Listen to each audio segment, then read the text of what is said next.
Elgin Cathedral was founded in 1224 by Bishop Andrew de Moravia and was the seat of the bishops of Moray.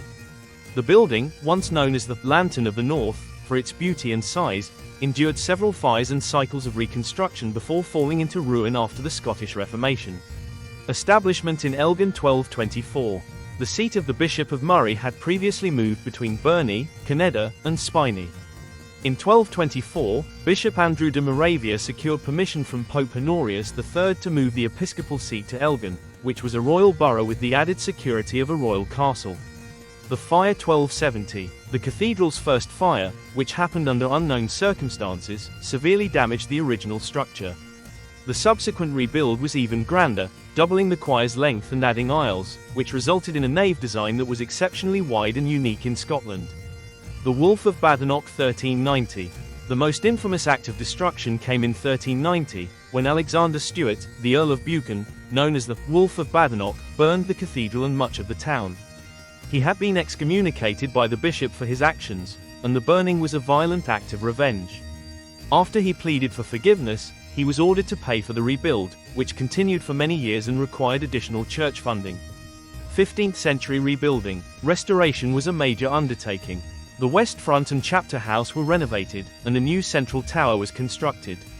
This era saw the addition of many of the cathedral's impressive architectural features. The Reformation 1560. The Scottish Parliament abolished the Catholic Mass, and Elgin Cathedral was abandoned. Since Elgin already had a parish church, St. Giles's, the cathedral was no longer needed for Protestant worship.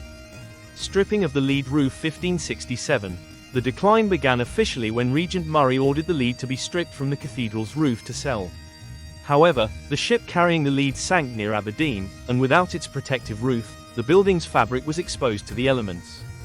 Final collapse 1711. After a period of neglect and plunder by locals for its stone, the cathedral suffered its greatest disaster.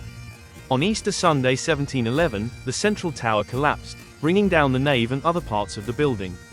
John Shanks, the drouthy cobbler, a local shoemaker named John Shanks, began voluntarily clearing the grounds in the early 1800s.